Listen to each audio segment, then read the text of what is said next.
નમસ્કાર, આપ જોઈ રહ્યા છો spark today news. Viral video અંગે પાલિકાના મંગેશ જયસ્વાલ દ્વારા સ્પષ્ટતા કરવામાં આવી હતી। વાયરલ વિડીયોમાં કથિત રીતે દંડના વધુ પૈસા વસૂલી ઓછા પૈસાની પાવતી અપાતી હોવાના આક્ષેપ કરવામાં આવી રહ્યા હતા। આક્ષેપો ખોટા અને પાયાવિહોણા છે તેમ પાલિકાના મંગેશ જયસ્વાલ દ્વારા સ્પષ્ટતા કરવામાં આવી છે। દંડની રકમ ₹50 જ લેવામાં આવી છે અને તેની પાવતી પણ આપવામાં આવી છે। જાગૃતિના ભાગરૂપે આ દંડની રકમ લેવામાં આવે છે જેથી ગાર્ડનમાં સ્વચ્છતા જળવાઈ રહે।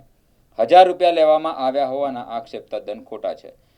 ખાલી એમને સમજણ આપી હતી કે 1000 સુધીની પેનલ્ટી લાગી શકે છે તેમ ડૉક્ટર મંગેશ જયસ્વાલ જે ડાયરેક્ટર છે park and security Vadodara municipal કોર્પોરેશનના તેમના દ્વારા સ્પષ્ટતા કરવામાં આવી છે। નહીં એવું નથી।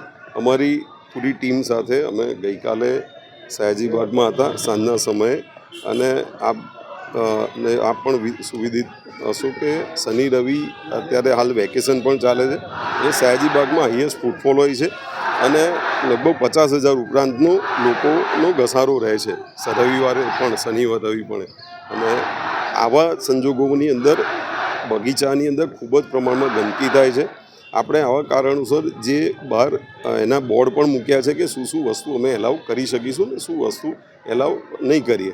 તો એ બાબતે અમે ગઈકાલે એક 4-5 જણા હતા એમને અમે સમજ પણ આપી કે ભાઈ આ સિંગલ યુઝ પ્લાસ્ટિક છે ને આવી રીતે નહીં થઈ શકે, પરંતુ તેઓ દ્વારા એ બાબતે ખૂબ જ અમે એમને એવું કહ્યું કે ભાઈ આ ₹1000 પેનલ્ટી ભરવી પડશે, અમે એવું કહ્યું હતું।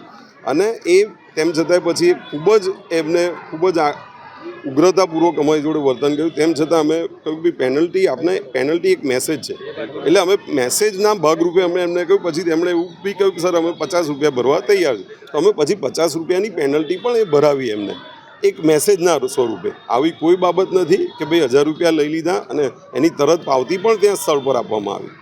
તો એટલે આખો વિષય જો છે ખાલી ₹50નો જો હતો કે ₹1000 વાળો? હા, એ ₹1000 અમે જ કહ્યું હતું કે પેનલ્ટી તમને એવી થશે, તમે ₹1000 પેનલ્ટી ભરવી પડશે એવું અમે સ્પષ્ટ કહ્યું હતું એમને। પણ એમણે ખૂબ જ એ કર્યું અને ફેમિલી સાથે હતા। અમે કહ્યું કે તમે પણ આનંદ પ્રમોદ કરવા આવ્યા છો, અમારે તમારું એવું કોઈ અમારું ઇન્ટેન્શન નથી કે આપનું આનંદ પ્રમોદ બગડે। અમારું ફક્ત એ જ મેસેજ છે કે કચરો છે બગીચામાં આવી રીતે ના નંખાય અને એને કચરા પેટીમાં જ નાખે। સિંગલ યુઝ પ્લાસ્ટિકને જે બીજું પ્રતિબંધિત કરવામાં આવ્યું છે એ બાબતે પ્રોએક્ટિવલી એ પણ સહકાર આપે એવી જ વિનંતી કરવામાં આવી।